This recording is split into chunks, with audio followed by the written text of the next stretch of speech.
Hey, my name's Lucas Miles. I'm 28, living in Sheridan, Wyoming, a town where the streets stretch endlessly.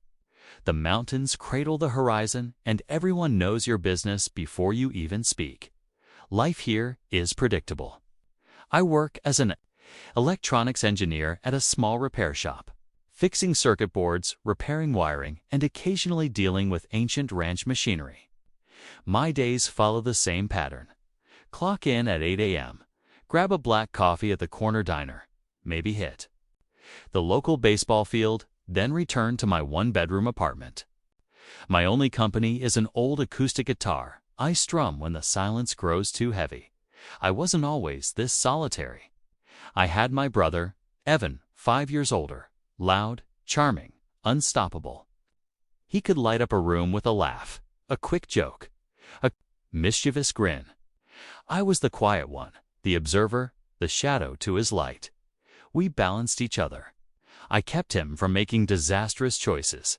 He pulled me into the world. Then Hannah Taylor came into his life, a nurse with a gentle smile, patient eyes, and a warmth that made you feel seen. Evan married her when I was 23. I was the best man. Giving a toast that made Hannah tear up and Evan punch my arm, joking, "Cut the sappy crab, little bro." That day, under string lights in the backyard, everything seemed perfect. A year later, Grace came into the world, Evan's mischievous grin and Hannah's bright eyes bundled into a tiny miracle. I became part of their life naturally. Dinners, fixing things around the house, babysitting Grace. Hannah treated me like a brother she never had. Sometimes her smiles lingered, our hands brushed, and I felt sparks, but I shoved it down. She was Evan's wife. End of story. Then everything shattered. 4 years ago, fall night, crisp air. My phone buzzed.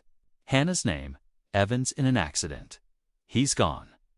I drove to the hospital in a blur, heart hammering, to find her crumpled in a chair, Grace asleep in her arms. A semi-truck swerved into Evan's lane during a work trip. Instant, no suffering. The funeral was a haze. Townsfolk packed the church, casseroles piled in Hannah's kitchen. I handled arrangements, insurance calls, and Evan's tools in the garage. I stepped into the void he left. I fixed the roof when storms came, drove Grace to preschool, helped with bills. She never asked Ty, just showed up. Grace started calling me Uncle Luke. Hannah's thanks came in tired hugs that lingered too long, sometimes sparking a confusion I buried. Then, 4 years later, came the birthday invitation. Thursday night, her name flashed on my phone. Lucas. My birthday's Saturday. It's just me, Grace, and Amy. I'd really like you to come. My fork froze midair. 7 p.m., she said. I grabbed a chocolate cake and a simple necklace. Just family. That's what I told myself. Saturday evening, sun dipping behind the bighorns, I pulled into her driveway. Porch lights, wildflowers, baked goods, scent comforting. Hannah opened the door in a simple emerald dress. She smiled, but her eyes held something unspoken. Lucas, you made it. Her fingers brushed mine briefly. Inside, Grace ran to me. Uncle Luke. Amy hugged me, quiet support in her eyes. Dinner was simple. Roasted chicken, mashed potatoes, salad, rolls. Conversation flowed at first, but Hannah's gaze lingered. She asked about my week, listened, nodded as I talked, laughed. Then, softly, "You've been such a help lately. I don't know what we'd do without you." I shifted uncomfortably. "It's nothing, family, right?" "It's everything," she said. The words hit heavier than anything I'd heard in years. Gratitude became something I couldn't name. Dinner ended with a simple vanilla cake. Grace clapped, singing off-key happy birthday. Hannah made her wish, blew out the candle. Then she stayed standing, hands clasped. "Before we cut this," she said, voice trembling, I want to say something, especially to you, Lucas." My pulse raced. Grace tilted her head. Amy leaned forward. "These past 4 years have been hard," Hannah began, eyes glistening. "Losing Evan shattered everything. But Lucas, you've been there? Fixing things, taking care of Grace. You've shouldered so much without asking. Over time, it became more than gratitude. I've fallen in love with you. Not as my brother-in-law, as a man I want to share my life with." The room tilted. Shock, confusion, guilt, desire collided. Amy gasped. Grace, clutching her bear, stared silently. Silence. I stumbled outside, night wrapping around me like a shroud. Her words echoed. "I've fallen in love with you. Not as my brother-in-law, as a man." I had no idea how to respond. Duty versus desire. Love versus guilt. And that was just the beginning. The night air wrapped around me as I drove away from Hannah's house. Her words echoing relentlessly. "I've fallen in love with you, not as my brother-in-law." As a man, my hands gripped the steering wheel like I could hold myself together that way. Every mile felt like crossing a boundary I wasn't sure I was allowed to. Love, guilt, grief, they twisted together into a knot in my chest. Sleep was impossible. I tossed on my couch, staring at the ceiling fan. Memories of Evan and Grace flooding my mind.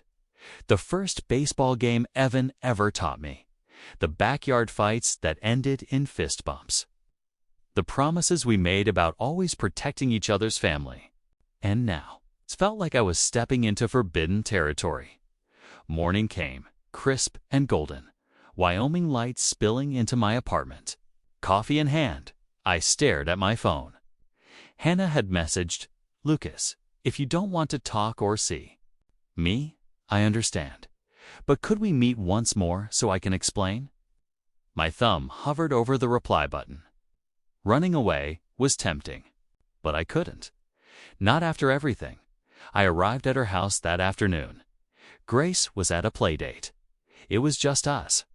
She suggested walking to the parka place Evan had loved, where Grace laughed as he pushed her on the swings. Memories of Evan were everywhere. I followed Hannah, steps crunching over gravel, my mind spinning. We sat on a bench under the oak tree, its leaves rustling like a whisper from the past. I finally asked the question I'd been avoiding. When did this start the feelings? Hannah exhaled, her gaze on the horizon. It wasn't sudden. It built over time. Gratitude at first, you showing up, never making it a burden, but then I noticed how you listened, remembered small things, cared. And the more I tried to push it away, the clearer it became. I love you, Lucas, not just for what you've come. Not just for what you've done, but for who you are. Her words hit me like lightning. The grief, the guilt, the longing, they collided. I admitted the truth to fleeting moments when I caught myself thinking of her differently, wondering what could be. We were silent after that, letting the weight of the confession settle. Broken by the sound of approaching footsteps. Grace returned, eyes wide, holding her stuffed bear. "Uncle Luke? Mom." "Luke," she exclaimed, oblivious to tension. "Are you staying?" "For dinner." Her innocence cut through the chaos in my chest. I hugged her, grounding myself. Hannah's hand found mine, squeezing gently. I squeezed back, a silent promise. Over the next few weeks, we navigated this new path carefully. Coffee dates at the diner. Ice cream runs with Grace. Quiet walks. No labels at first, no rush. Just stolen moments of family turned more. Amy and Grace were our quiet supporters. Grace drew pictures of us together, calling us family. Small-town whispers began neighbors noticing me at Hannah's, curious.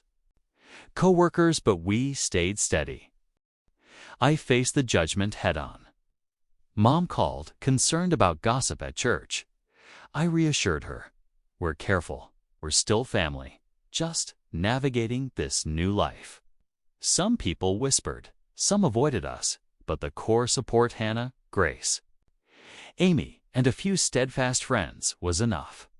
Each challenge made us stronger, binding our small, fragile new family tighter. We didn't rush. We built a home together, slowly and intentionally.